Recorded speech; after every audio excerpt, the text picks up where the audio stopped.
이 간증은 북치는 소년의 죽음에 관한 간증입니다. 지금까지 하나님께서 나를 두세 번 정도 자비로 권고하셨는데 내가 구원받기 전 2번 정도 깊은 죄책감에 사로잡힌 때가 있었습니다.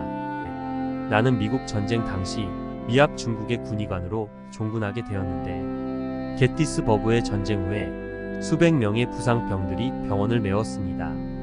그중 28명은 너무 중상이어서 응급조치를 필요로 하여 다리를 절단해야 하는 사람, 팔을 절단해야 하는 사람, 팔 다리를 모두 절단해야 하는 사람들이었습니다. 겨우 3개월 종군한 어린 소년 한 명이 있었는데 나이가 너무 어려서 정규 군인이 못 되어 북치는 자로 등록하게 되었습니다. 부 군의관이 조수와 함께 그 소년에게 가서 절단 수술에 앞서 마취를 시키려고 하는데 소년은 얼굴을 옆으로 돌리면서 마취는 절대로 받지 않겠다고 했습니다. 조수가 이건 군의관의 명령이라 말했더니 그는 군의관을 보내주세요 라고 하였습니다. 내가 소년의 침대 옆으로 가서 젊은이 왜 마취를 거절하죠? 내가 자네를 전쟁터에서 발견했을 때 자네는 너무 가망이 없어 데려올 가치가 거의 없다고 생각했네. 그러나 자네가 푸른 눈을 뜨는 순간 자네에게도 자네를 사랑하는 어머니가 계실 것이라고 생각했고 어디인지 모르나 그는 그의 아들을 생각하고 있으리라 생각했네.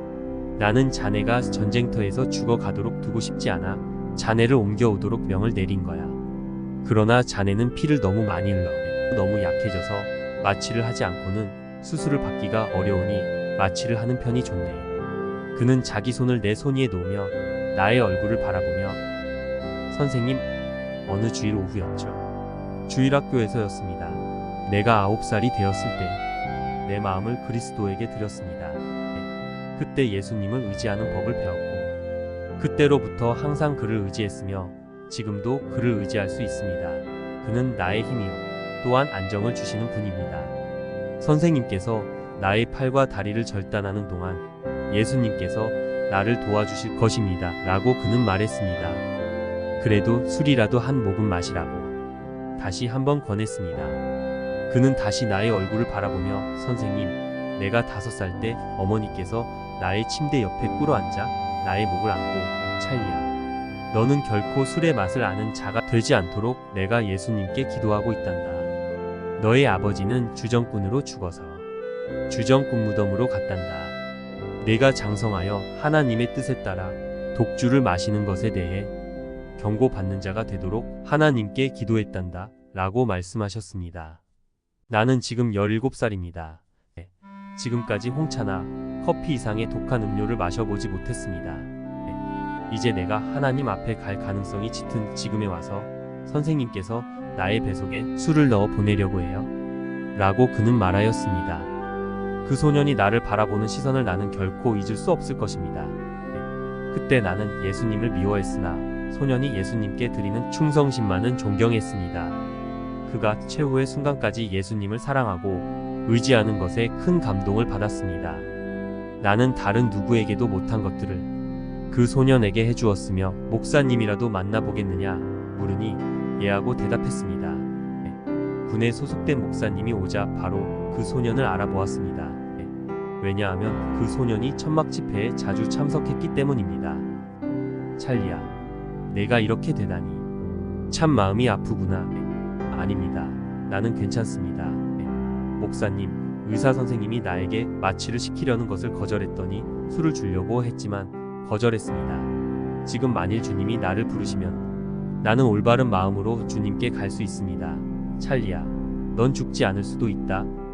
만일 주님이 너를 부르시면 무슨 부탁이라도 할 것이 없느냐. 목사님, 손을 나의 베개 밑에 넣어 나의 작은 성경책을 내어주세요. 그 안에 보면 나의 어머니 주소가 있어요. 이 책을 어머님께 보내주시고 편지도 한 장 적어주세요. 내가 집을 떠난 날로부터 하루라도 성경을 읽지 않은 날이 없었으며 나의 사랑하는 어머님을 위해 기도하지 않은 날이 없었다고 말해주세요. 나는 행군을 할 때도 전쟁터에서도 병원에서도 어디서나 그렇게 했다고 전해주세요. 또 부탁할 것이 없느냐? 예, 또 있습니다.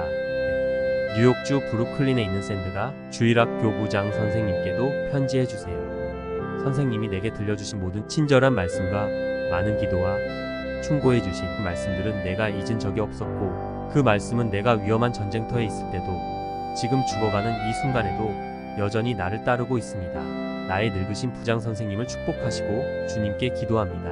그것뿐입니다.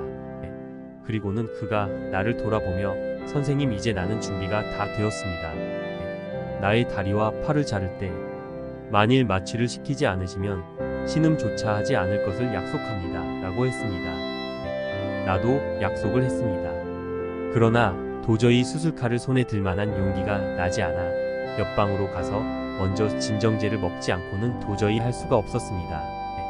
살을 잘라내는 동안 찰리쿨소는 한 번도 신음하지 않았습니다. 그러나 뼈를 자르려고 톱을 손에 쥐었을 때 그는 베개 끝을 입에 물고 있었고, 내가 그의 입에서 들은 말은 오 예수님, 나의 복된 예수님, 지금 내 곁에 계시옵소서, 이 말 밖에 없었습니다. 그는 약속을 지켜 한 번도 신음을 하지 않았습니다. 그날 밤 나는 한잠도 못 잤습니다. 어디를 돌아 누워도 그 부드러운 푸른 눈이 보였고, 눈을 감으면 오 예수님, 나의 복된 예수님, 지금 내 곁에 계시옵소서 란 말이 귀에 울렸습니다. 자정이 넘어 1시가 되기 전 나는 잠자리를 뛰쳐나와 병원으로 가보았습니다. 전에는 특별한 호출이 있기 전에는 그렇게 해본 적이 없었습니다. 그러나 그날 밤 그 소년이 너무 보고 싶었습니다. 가망 없던 환자 중 16명이 죽어 시체실로 나갔다고 병실 조수가 말해주었습니다. 찰리쿨소는 어떠냐? 그도 죽었느냐? 아닙니다. 그는 어린아기처럼 잠을 자고 있습니다. 그의 침상으로 가니 9시경에 성도 2사람이 와서 성경을 읽고 찬송을 불러주고 갔다고 한 간호원이 말했습니다. 그때 군목도 같이 와서 감격 어린 기도를 해주셨고, 기도 후에 모두가 무릎을 꿇고 가장 은혜로운 찬송 풍우대작 할 때와 란 찬송을 불렀는데 그 소년도 같이 따라 불렀다고 합니다. 나는 도저히 이해가 가지 않았습니다. 어째 그와 같은 대수술을 받고 찬송을 부를 수 있을까? 내가 소년의 팔 다리를 절단한 지 5일째가 되는 날 그가 나를 찾았습니다. 그날 나는 평생 처음으로 설교를 그에게 들었습니다. 선생님, 이제는 나의 때가 왔습니다. 이제 한 번 더 해 뜨는 것을 볼 수 없을 것입니다. 그러나 하나님께 감사합니다. 나는 떠날 준비가 되었습니다. 그리고 죽기 전 선생님께 진심으로 감사를 드리기 원합니다. 나에게 베풀어 주신 모든 친절에 대해 감사를 드립니다. 선생님은 유대인입니다. 그러나 예수님을 믿지 않습니다. 선생님께서 여기 서서 내가 마지막 순간까지 내가 나의 주님을 의지하고 죽어가는 것을 봐주시지 않겠습니까? 나는 그곳에 머물러 있으려고 애를 써 보았으나 도저히 그럴 수가 없었습니다. 용기가 없었던 것입니다. 소년은 그리스도인으로서 예수님의 사랑을 마음껏 느끼며 죽어가고 있었습니다. 나는 예수님을 미워하도록 어릴 때부터 배워왔습니다. 나는 급히 방을 뛰쳐나오고 말았습니다. 사무실로 돌아와 손으로 얼굴을 가리고 앉아 있었습니다. 약 20분이 지나 조수가 찾아왔습니다. 군의관님, 찰리쿨손이 뵙자고 합니다. 조금 전에 보고 왔습니다. 더 이상 볼 수가 없습니다. 군의관님, 그는 죽기 전에 반드시 봐야 한다고 했습니다. 나는 그를 만나보기로 결심했습니다. 그를 보면 영원한 말을 한마디 해야지. 그리고 난 그가 무슨 말을 해도 그가 믿는 예수님에 관한 것이라면 어떤 영향도 받지 않으리라 결심했습니다. 방에 들어간 그는 급속히 생기를 잃어가고 있었습니다. 나는 그의 침대 곁에 가서 앉았습니다. 그는 손을 잡아 달라고 했습니다. 선생님은 유대인이기 때문에 나는 선생님을 사랑합니다. 세상에서 만난 나의 최고의 친구도 유대인이었습니다. 고 그 친구의 이름이 무엇인가 물어보았습니다. 예수 그리스도이십니다. 내가 죽기 전 선생님을 그분에게 소개해드리고 싶었습니다. 선생님, 나에게 약속해 주시겠습니까? 내가 지금 말씀드리고자 하는 것은 절대로 잊지 않겠다고요. 나는 약속했습니다. 그는 다시 입을 열었습니다. 5일 전 선생님께서 나의 팔 다리를 절단하고 계실 때 나는 나의 주 예수님께 기도하고 있었습니다. 무슨 기도를 한 줄 아십니까? 선생님의 영혼을 구원해 달라고 기도했습니다. 이 말은 내 마음 깊이 파고 들었습니다. 나는 도저히 이해를 할 수가 없었습니다. 내가 그에게 최고의 고통을 주고 있는 동안 그는 자신도 잊고 아픔도 잊고 모든 것을 다 잊고 자기의 구주와 구원받지 못한 나의 영혼만을 생각하다니 어떻게 이런 일이 있을 수 있을까? 내가 그에게 할 수 있는 말이란 찰리야. 찰리는 곧 나을 거야. 그것뿐이었습니다. 그 말을 남기고 나는 그 방을 떠났습니다. 그로부터 20분이 지나 그는 예수님의 품에 평안히 잠들었습니다. 전쟁 중 우리 병원에서 죽어간 사람은 수백 명이나 되었습니다. 그러나 무덤에까지 내가 따라간 것은 단 한 명밖에 없습니다. 그 한 명이란 푹치는 소년 찰리 쿨손이었습니다. 나는 그가 묻히는 것을 보기 위해 3마일을 말을 타고 갔습니다. 그에게 새 정목을 입히고 장교의 관에 넣고 미국 국기를 덮었습니다. 그 사랑하는 소년의 유언은 나에게 깊은 영향을 주었습니다. 금전 문제를 논한다면 나는 그때 부자였습니다. 그러나 찰리가 예수님에게 가졌던 마음과 동일한 마음을 가질 수 있다면 내가 가진 돈 전부를 드리고 싶었습니다.